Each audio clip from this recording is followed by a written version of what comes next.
گزر گئی. اب آپ ربیع الاول کا مہینہ ہے تو ہم آپ کے سبق سے پہلے تھوڑا سا آپ صلی اللہ علیہ وسلم کو تذکرہ مبارک کریں گے برکت کے لیے.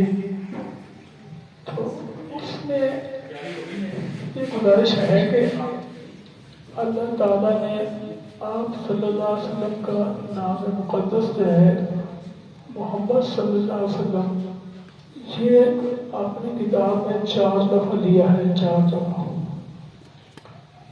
تو پہلی دفعہ جو آپ صلی اللہ علیہ وسلم کا نام پاک آیا ہے وہ جو ہے سورۃ آل عمران میں آیا ہے.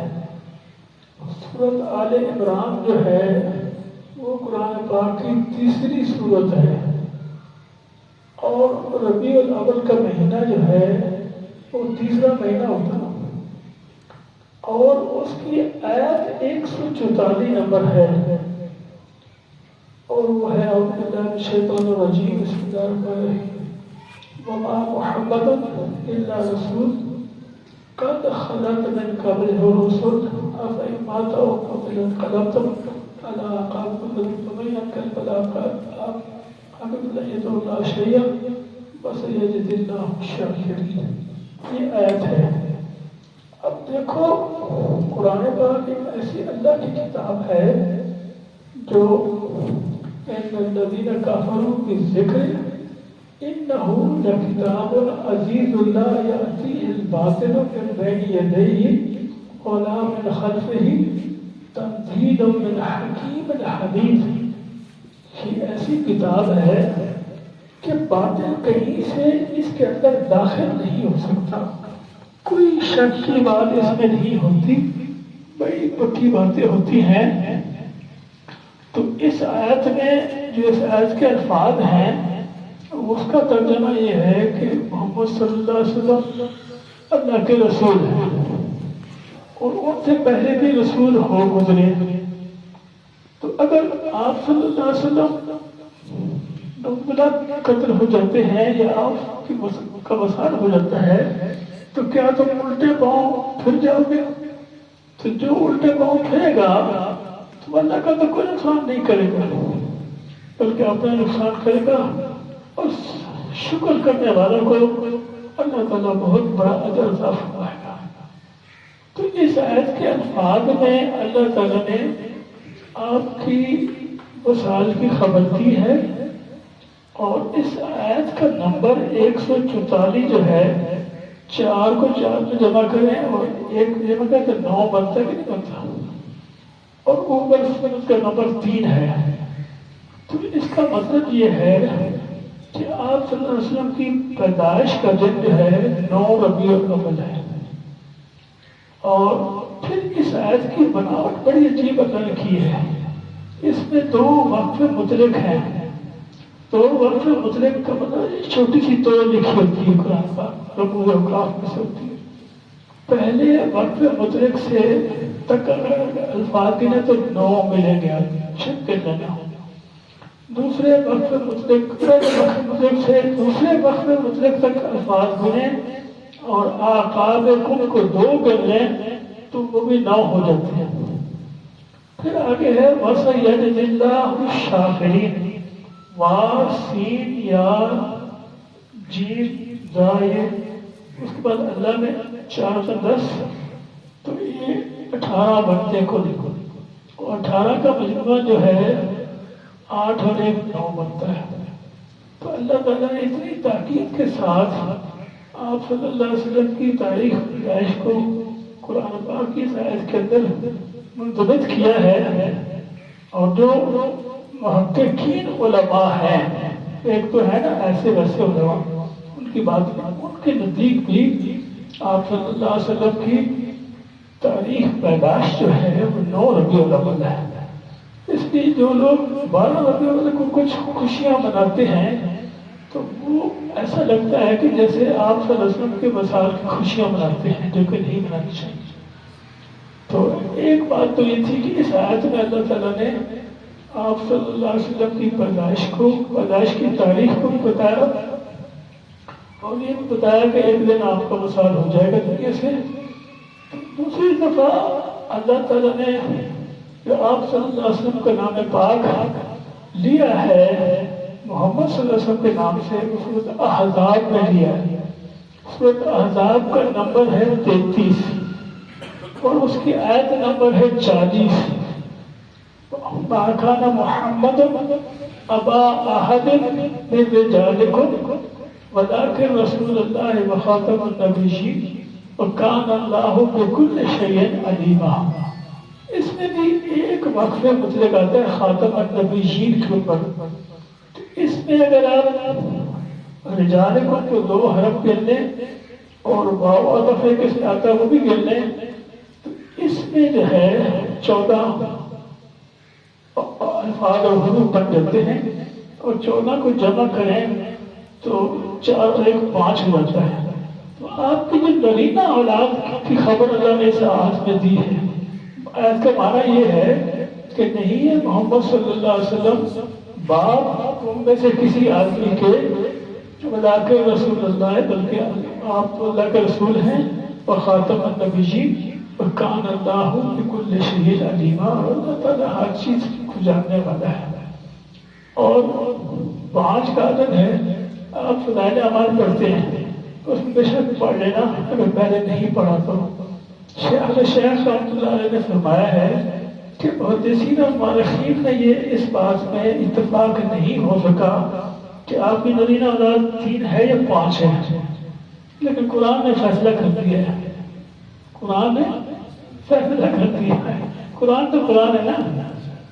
تو قرآن نے فیصلہ کر دیا کہ آپ کی نرینہ اولاد 5 ہی تھی شرف.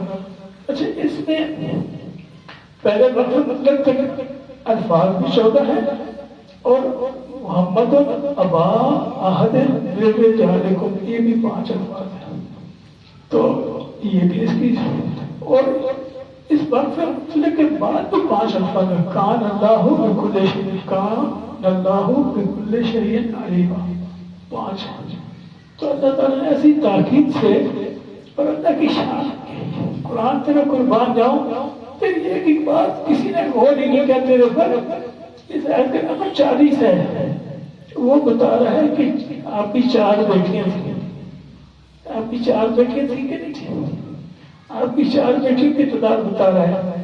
اور 33 کا نمبر جو سورۃ احزاب کی سورۃ احزاب میں اکثر ازواج مطہرات کا اور آپ کی اولاد اطہار کا ہی ذکر ہے. تو 33 کو 3 سے ذرا دے تو 9 بنتا ہے. آپ کی ایٹ اے ٹائم بیویاں رہی ہیں وہ 9 رہی ہیں اور کل 3 اور 4 ذرا دے تو 12. تو آپ کے نکاح میں 12 مستورات آئی ہیں. 12 مستورات ہیں. اس میں بھی محدثین اور مورخین کا بڑا اختلاف ہے. شیخ فضائل اعمال میں یہ بات بھی لکھی ہے کہ 11 تک تو محدثین متفق ہیں. آگے میں جھگڑا ہے. میں نے کہا مورخین کو قرآن کا پتہ ہوتا تو پھر جھگڑا ہی نہ کرتے. قرآن کی ایک آیت نہیں بے شمار آیتوں سے آپ کی ازواج کے مطہرات کو میں 12 ثابت کر سکتا ہوں. اتنا تو ٹائم نہیں ہے. بے شمار آیتوں سے کر سکتا ہوں. جیسے ایک آیت میں نے لی ہے. تو اس سے دیکھیے پہلی جگہ اللہ نے آپ کی تاریخ پیدائش کا بتایا سورۃ عمران میں. سورۃ احزاب میں اللہ تعالیٰ نے آپ کے ازواج مطہرات کی تعداد جو اکٹھی رہی آپ کے پاس یہ کل کتنی ہوئی. آپ کی جو بیٹیاں کتنی تھی اور آپ کے بیٹے کتنے تھے ان کو بتایا. اور پھر اس کے بعد جو تیسری جگہ اللہ نے آپ صلی اللہ علیہ وسلم کو پاک نام لیا ہے وہ سورۃ محمد میں لیا ہے. سورۃ محمد کی آیت نمبر 2 ہے والذین آمنوا وعملوا الصالحات وآمنوا بما نزل علی محمد کفر اللہ عنہم سیئاتہم ویصلح بالہم. تو اس لیے اگر آپ اس آیت میں اللہ تعالیٰ نے آپ لوگ کی نبوت کا بتایا ہے. حالانکہ جب والذین آمنوا وعملوا الصالحات آگے تھا تو آمنوا بما نزل علی محمد کے کہنے کی ضرورت نہیں پڑتی اگر آپ عربی زبان تھوڑی جانتے ہوں. کیونکہ ایمان اس کا تو مطلب ہی یہی ہے کہ اللہ پہ مان لانا، اس کے رسول پہ مان لانا، آخر پہ مان لانا.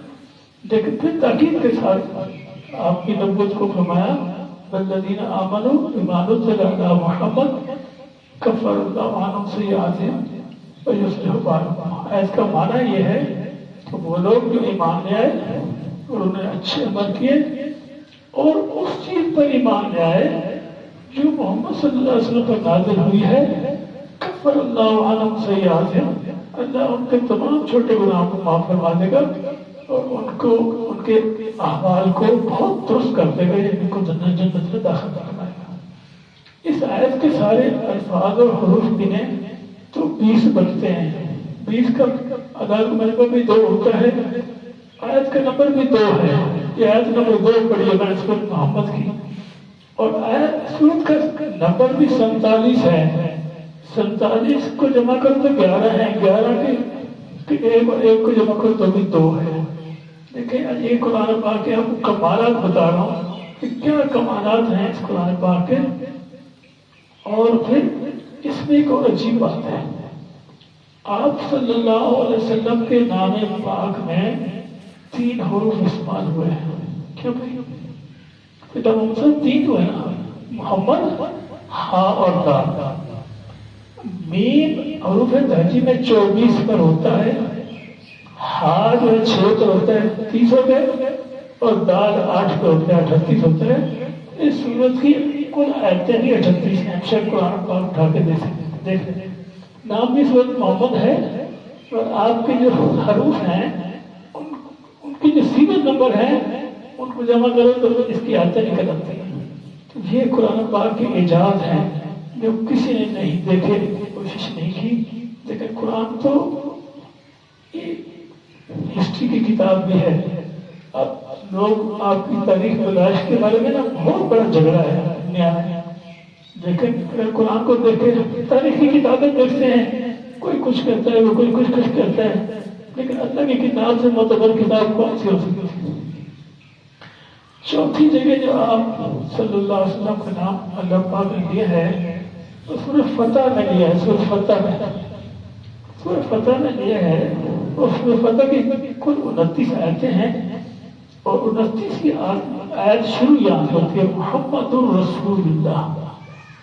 اچھا اس میں ایک بات بڑی عجیب ہے کہ اگر آپ کلمہ پڑھنا ہے، کلمہ کو لکھا ہو دیکھیں تو محمد رسول اللہ ایسے لکھا ہوتا ہے کہ محمد الف لام را سین الرسول لکھا ہوتا ہے ہمیشہ، کلمے میں بھی اور اقامت میں بھی اور اذان میں بھی ہر جگہ ایسے ہوتا ہے الرسول ہوتا ہے. محمد الرسول پڑھتے ہیں نا. لیکن اگر آپ سورۃ فتح کی اس آیت کو دیکھیں تو یہاں محمد کے آگے رے لکھا، الف لام کوئی نہیں ہے، شک دیکھ لینا. تو میں نے جب اس کو پڑھا تو میں نے کہا اللہ یہ کیا بات ہے. باقی ہر جگہ آپ نے اپنے حبیب کے نام کے ساتھ جو الرسول لگایا ہے کیونکہ معرفہ بنتا ہے، لیکن یہاں پر سورۃ فتح کی جب باری آئی ہے تو وہاں تو نکرہ کیوں لے کے آئے گا؟ بڑے علماء سے پوچھا کہ جاؤ مثلا، لیکن ان کو کچھ پتہ نہیں، ان کو کچھ پتہ نہیں. میں پھر امام راغب رحمۃ اللہ کی کتاب کو میں نے اٹھایا تو انہوں نے پھر بڑی باتیں کہی. اللہ ان کو ولی کے رحمت کرے. وہ مفسرین کے بادشاہ ہیں، مفسرین کے بادشاہ ہیں. انہوں نے فرمایا کہ بہت ساری باتیں فرمائی کہ محمد رسول اللہ خبر ہے. یہ عربی میں جو جملہ ہوتا ہے اس کے 2 حصے ہوتے ہیں، ایک مبتدا ہوتا ہے، ایک خبر ہوتی ہے. تو یہاں محمد رسول اللہ خبر ہے کہ محمد اللہ کا رسول ہے، ایک خبر ہی ہے. اس کا مبتدا کی طرح اس سے پہلی آیت ہے جو کہ ہے والذی ارسل رسولہ بالہدی ودین الحق لیظہرہ علی الدین کلہ. یہ جو والذی ارسل رسولہ ہے وہ اس کا مبتدا ہے، شروع وہاں سے ہوتا ہے کیونکہ وہاں سے اللہ نے آپ کا تذکرہ شروع کیا. اور پھر یہاں دوسری صورت انہوں نے یہ فرمائی ہے کہ محمد مبتدا ہے اور رسول اللہ اس کی خبر ہے. والذین معہ یہ اس کے پر عطف ہے. عطف کا مطلب ہے کہ اس کا مزید ایڈیشن اس کے ساتھ کہ محمد مبتدا ہو گیا نا، اس کی خبر کیا ہے کہ وہ رسول ہیں، اور اس کے ساتھ عطف ہے والذین معہ، اور پھر اس کی خبر جو ہے وہ ہے اشداء علی الکفار، اور دوسری خبر ہے رحماء بینہم، اور آگے آگے چلتا ہے۔ پھر فرماتے ہیں کہ اللہ تعالیٰ نے یہاں پر رسول الرسول کیوں نہیں لایا؟ اس لیے نہیں لایا کہ کافروں نے اس صلح حدیبیہ کے بارے میں سورۃ ساری صلح حدیبیہ جب لکھا جانے جا رہا تھا تو علی کرم اللہ وجہ نے لکھا کہ محمد رسول اللہ الی قریش مکہ، تو قریش مکہ نے کہا کہ اگر محمد رسول اللہ مان لیتے تو پھر جھگڑا کس بات کا تھا، اس کو مٹایا جائے۔ تو آپ نے حضرت علی سے کہا کہ علی تو اس کو مٹا دے، میرے نام کو محمد، میرے نام کے ساتھ محمد رسول اللہ مٹا دے، محمد رسول اللہ لکھ دے۔ تو انہوں نے عرض کی کہ اللہ کے حبیب میری کیا ضرورت ہے کہ میں آپ کے نام کے ساتھ رسول کو مٹا دوں؟ پھر آپ صلی اللہ علیہ وسلم کا یہ معجزہ ہے کہ آپ نے خود کاغذ دے دیا ہاتھ میں، جو چیز جس پر لکھا جا رہا تھا، حالانکہ ما کنت تتلو من قبلہ من کتاب ولا تخطہ بیمینک اذا لارتاب المبطلون، نہ تو آپ نے اپنے 10 سے 12 سے کبھی لکھا، نہ کسی کتاب سے پڑھا تھا، بالکل چٹیا پڑھ سکتا، لیکن آپ کو معجزہ ہے کہ آپ نے اپنے نام کو خود ہی مٹا کے رسول کو محمد رسول اللہ لکھ دیا، یہ بھی آپ کا معجزہ تھا۔ اور امام صاحب فرماتے ہیں کہ یہاں رسول نکرہ لانے کی وجہ یہ تھی کہ کفار نے آپ صلی اللہ علیہ وسلم کی توہین کی، تو یہاں پر نکرہ لانے سے اللہ نے آپ کی عظمت کو تبادلہ کر دیا۔ جب خوشی نکرہ لائی جاتی ہے تو اس میں عظمت جو ہے عربی زبان کی قواعد کے حساب سے اور زیادہ ہو جاتی ہے۔ ٹھیک ہے، تو میرے بھائی کو مجھے غصہ تھوڑا سا تھا، جس میں نے آپ کا تذکرہ برکت کے لیے کیا ہے، ٹھیک تھوڑا سا آپ کو اندازہ ہو جائے۔ اور جو ہمارا سبق تھا وہ تو منافقین کی 2 مثالیں تھیں، اس کے بارے میں تھوڑی سی بات کرتا ہوں۔ اصل میں پہلی مثال یہ ہے مثلہم کمثل الذی استوقد نارا فلما اضاءت ما حولہ ترک اللہ ذهب اللہ بنورہم وترکہم فی ظلمات لا یبصرون ثم هم لا یهتدون۔ یہ پہلی مثال ہے۔ اصل میں ہوا یہ کہ آپ صلی اللہ علیہ وسلم کے مدینہ پاک میں تشریف لانے سے پہلے، کچھ عرصہ پہلے، سارے اہل مدینہ جمع ہوئے اور انہوں نے عبداللہ بن ابی بن سلول کو اپنا بادشاہ بنانے کی ایک تجویز ہوئی جو کہ پاس ہو گئی، لیکن ابھی اس کی تاج پوشی نہیں ہوئی تھی، جو رسومات ہوئی ہیں وہ نہیں ہوئی تھی کہ آپ نے عزت کر کے تشریف لے گئے۔ تو جب آپ وہاں تشریف لے گئے تو آپ کی موجودگی میں پھر عبداللہ بن ابی کی تو نہیں چلتی، اس لیے اس کا جو منصوبہ تھا مدینہ کا بادشاہ بننے کا وہ درا کا درا رہ گیا، اس لیے وہ منافق ہو گیا۔ کیونکہ اس کے قوم خزرج کے قبیلے کے اکثر لوگ مسلمان ہو چکے تھے، مرد و عورت، اور اس کے مسلمان ہو چکے تھے، اب اس کی ضرورت تو نہیں تھی کہ بھئی انکار کرتا بالکل ہی، اوپر سے مسلمان ہو گیا اور اندر سے کافر رہا۔ تو کہتے ہیں کہ مدینہ کا نام تو یثرب تھا، یثرب کا معنی ہوتا ہے منحوس چیز، لیکن جب آپ صلی اللہ علیہ وسلم وہاں تشریف لائے تو مدینہ منورہ ہو گیا، نور سے بھر گیا، آپ کے نور سے مدینہ نورانی ہو گیا۔ تو وہ نور جو تھا وہ تھوڑا سا ان منافقین کے آنکھوں میں تو پڑا، دل تک نہیں پہنچا، اس لیے زبان پر سے تو مسلمان ہو گئے لیکن دل سے مسلمان نہیں ہو رہے۔ تو یہ مثال اللہ نے دی ہے کہ مثلہم کمثل الذی استوقد نارا، ان کی مثال تو ایسی ہے کہ جیسے کسی نے آگ جلائی، اور جب آدمی آگ جلاتا ہے تو یقیناً روشنی ہوتی ہے، لیکن جو ہی روشنی ہوئی ذهب اللہ بنورہم، اللہ تعالیٰ نے ان کے نور کو لے گیا۔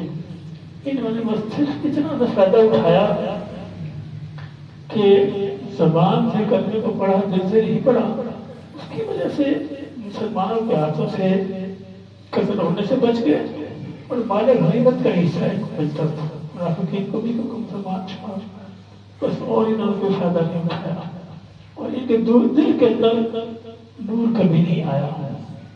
یہ نور تھا آپ صلی اللہ علیہ وسلم کی ذات اقدس کا نور تھا، کیونکہ اسلام پہلے ہی مدینہ میں تھا، ایمان والے پہلے بھی مدینہ میں بہت سارے تھے، مصعب بن عمیر رضی اللہ عنہ بھی پہلے موجود تھے، اس لیے یہ اسلام کا نور نہیں تھا، یہ ایمان کا نور تھا، بلکہ یہ آپ صلی اللہ علیہ وسلم کی ذات اقدس کا نور تھا، جو کہ سب نور سے بلند نور ہے۔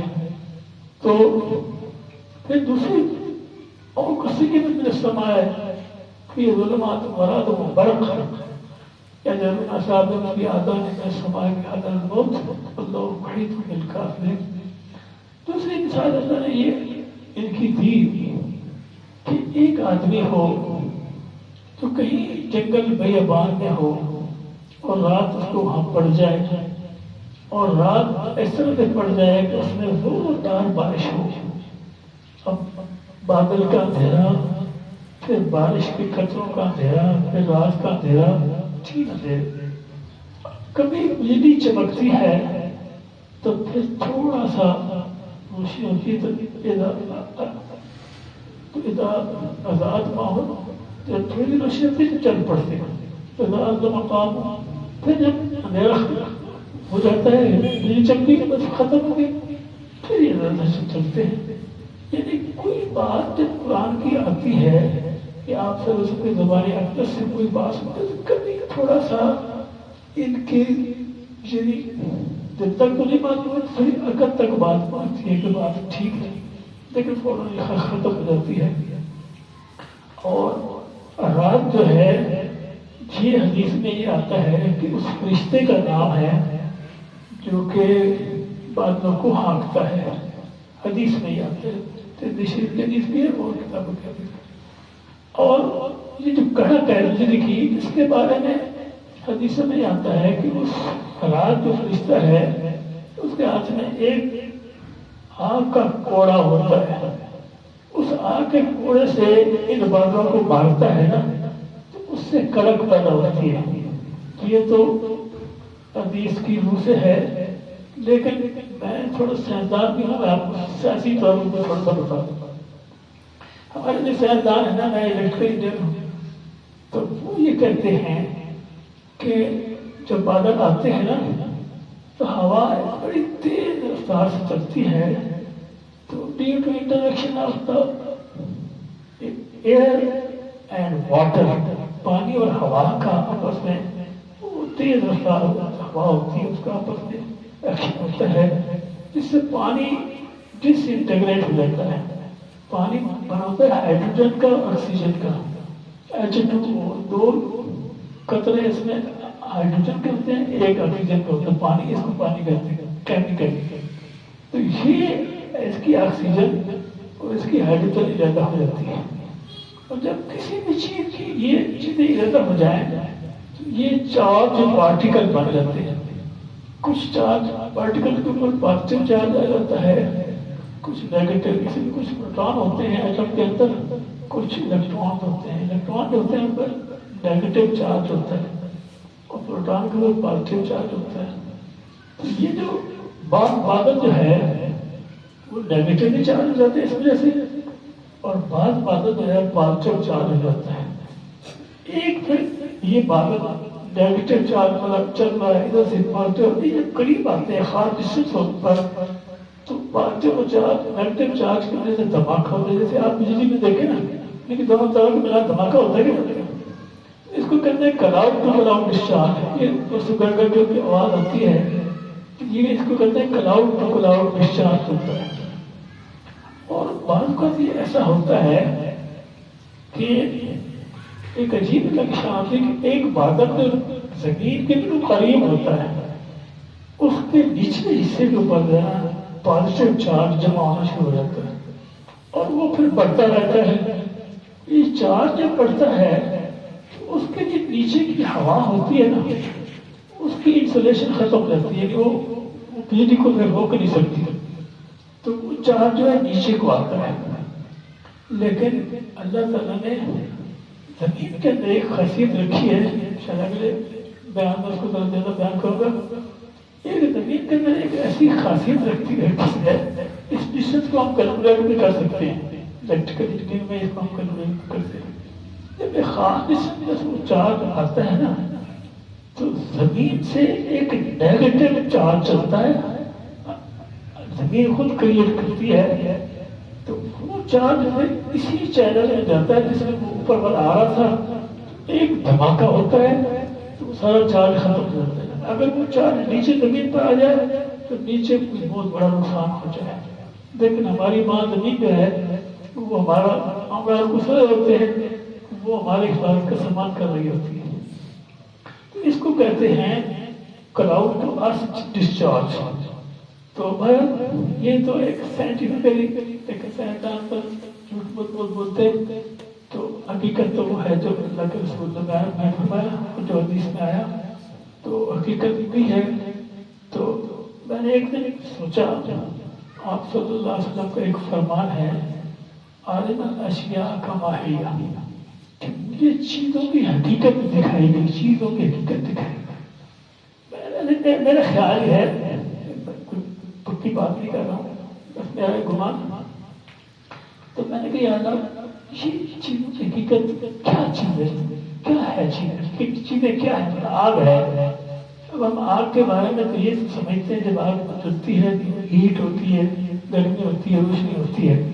لیکن آگ کیا چیز ہے، آگ کیا چیز ہے. اسی طرح سے پہاڑ کیا چیز ہے، ایک گھوڑا کیا چیز ہے کیا چیز ہے، کیا چیز ہے.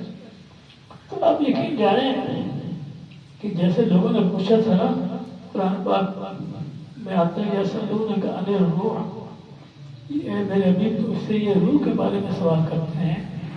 تو اللہ نے فرمایا کہ اے میرے حبیب قدر روح میں امر ربی، کہ یہ روح میرے پاک رب کا حکم ہے.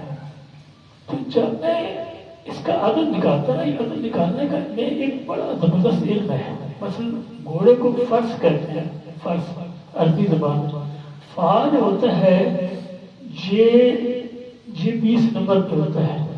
حروف تہجی میں فا جو ہے را 10 نمبر پہ ہے، تو یہ 30 بن گیا. اور جو سین ہے وہ 12 نمبر پہ ہوتا ہے، تو یہ 42 ہو گیا نا. تو 42 کے جب میں تو 6 ہوتا ہے نا. اور امر رب، امر میں 3 حروف ہیں، رب کے اوپر بے کوئی شد ہے اس لیے وہ 3 ہو گئے امر رب. تو میں جس چیز کو نکالوں، پہاڑ کو نکال کر اگر نکالوں جبال، تو مجھے جواب ملے امر رب یا 6 کا جواب ملے. امر رب کا مطلب ہوتا ہے من امر ربی، میں نے 2 امر میں 3 5 ہو گئے، ربی میں 3 8 ہو گئے. تو کسی چیز کا مطلب نکالیں، آپ بکری کا نکالیں، گھوڑے کا نکالیں، کسی اور دنیا کی کسی چیز کا نکالیں، 6 جواب ہے 8 ہے. ہر چیز اللہ کا حکم کا نام ہے، ہر چیز اللہ کا حکم کا نام ہے. یہ فضا کو سب بیٹھے ہوئے یہ اللہ کے حکم کا نام ہے. جس دن اللہ کا حکم نہیں ہوگا کچھ بھی ایسا ہے کہ نہیں. تو ہر چیز گھوڑا بھی اللہ کے حکم کا نام ہے. میں نے سبزی کا نکالا تو سبزی بھی اللہ کا حکم ہے. زمین پہ سبزی فروٹ ہے تو یہ بھی اللہ کا حکم ہے.